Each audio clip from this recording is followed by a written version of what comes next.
This week is Parshas Beshalach. So we have a guest. Short appearance today. Everyone see him? Whoa. Paro. This is the end.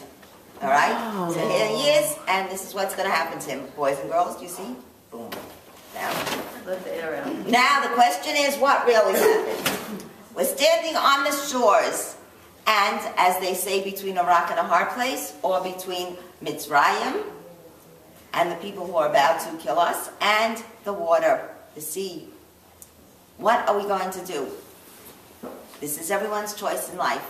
And Nachshon ben Aminadav is the one who actually jumps in and goes ankles, knees, as we say, toes, ankles, knees, and up to his neck, and then the waters actually split. It happens, Az Yashir. What happens there? We see the miracle of all times, and the Bnei Yisrael then follows. Actually, Hashem speaks to Moshe because Moshe says, he starts screaming to Hashem. And Hashem says, Lama titzak alai, what are you screaming to me? It's time for action. There's a time for prayer and there's a time for action, not lengthy prayer. So the question is, what does it mean? Why are you screaming to me? It means let the people take action. Because up above, the angels were saying, listen, the Egyptians were idol worshippers, the Jews are idol worshippers, what are you killing them? Why should you kill the Egyptians? So Hashem said they need some merit, some credit. So by taking action, by taking a positive step, they deserved it and they earned it. And it's another interpretation says, Lama tzitzak elai. Why are you screaming? Elai, it's up to me. It's up to me, Hashem. I'll take care of it. Stand back and watch. And that's one of the famous songs. If you know, it's Yatziru Ura'u Es Yeshuas Hashem.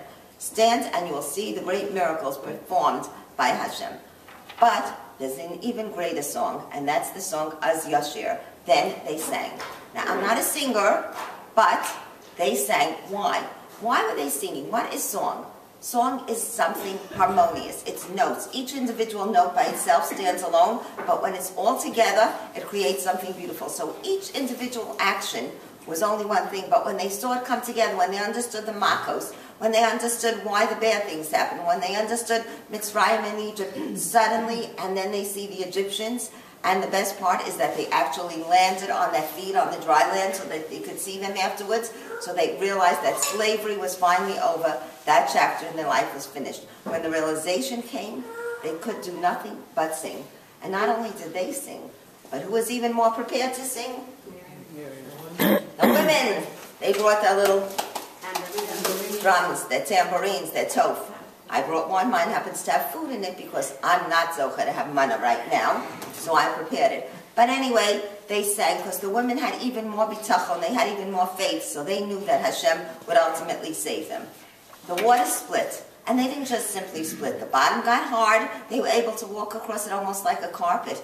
And on either side there were walls. The 12 tribes each went in their own lane. Perfect. Not only that, but you could reach out and you could have a drink right from the walls. So it was the most magnificent experience. And wherever people were, if they were drinking a cup of water, which why I took this, because I wanted to show you how the water actually split in my cup of water. Wherever they were, people, if they were taking a bath, if they were drinking, the water split, so they would say, what's happening? And they would be aware that somewhere Hashem was creating this miracle.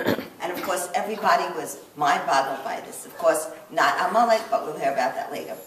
So you would think after all this magnificent miracle, not a few days later, complains about food, complains about water. So we'll start with the manna. They said, manna. What is it? What is the man? The man means mahu. Man, and we just read about it. It's similar to the word man-i. Money, because really we're supposed to understand that everything is from Hashem. That our parnasa, our livelihood, is from Hashem. The food we eat is from Hashem. And what did it taste like? They didn't know what it tastes like. They said it tasted like honey. Actually floured, right? Cake dipped in honey. I think of it as a funnel cake, the ones that usually are not kosher at the carnivals that you go to, but the funnel cake, it's honey dipped cake. However, they also said, later on it says it tasted like dough. And so it says, what's the difference? Because the taste is up to you. What you think is what you get. Tzaddikim, great people, if they're thinking Torah thoughts, if they're thinking great thoughts, it would taste sweet, it would taste delicious. If someone was thinking mundane thoughts, it would mundane thoughts. And if someone wasn't even thinking, didn't even put in that effort, the Chafetz Chaim said, it would taste like nothing. So it's up to us to understand what our manna tastes like. So when you want good manna, that's what you got to do. And of course, it was a test to the people of Bnei Yisrael, because every day they were supposed to go out and collect it, except on Shabbos, double portion. That's why we have 2 challahs to remember the double portion.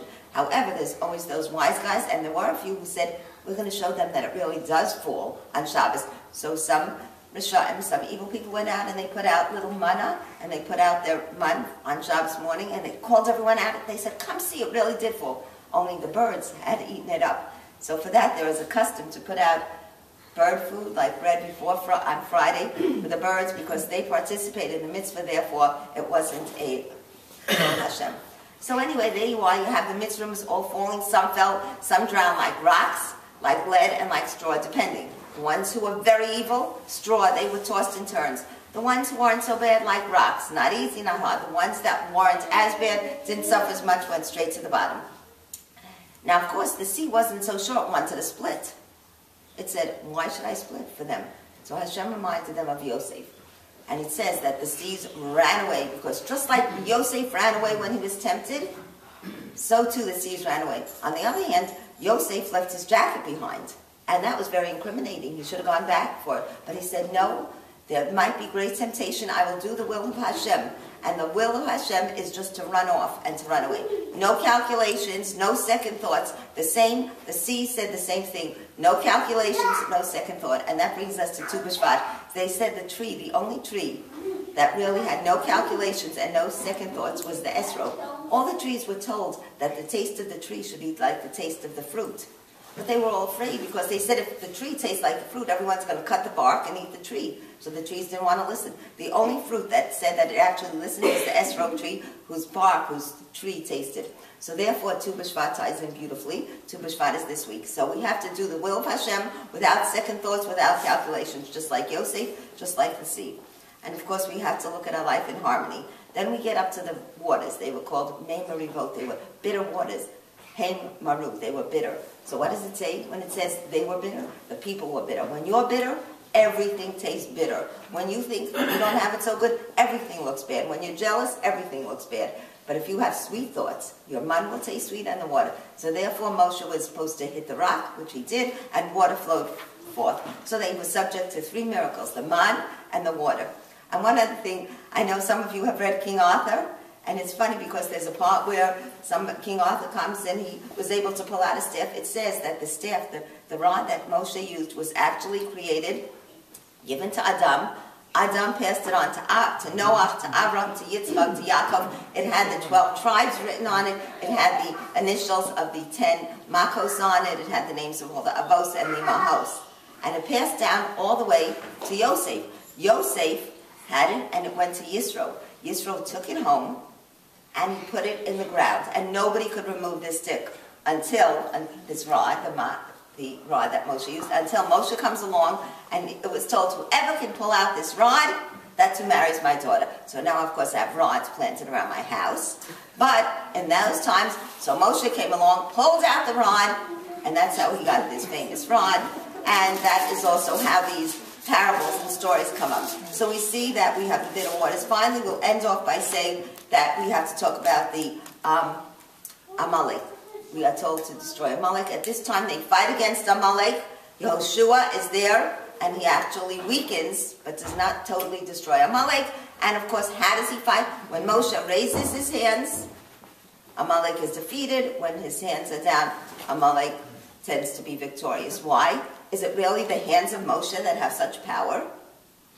What it is that when we look heavenward, when we turn to Hashem, when we trust in Hashem, when we know our parnas is from Hashem, when we know our health is from Hashem, when we know everything that happens to us, all the great things are from Hashem, when the pieces of the puzzle fit together like in Az Yashir, then we are victorious. And when we look down, when we look at ourselves, when we think it's our hands that are doing it, when we think it's from below, then we are not victorious. So I'll end the parasha by saying, I hope all your life is harmonious. You continue to sing. Amen.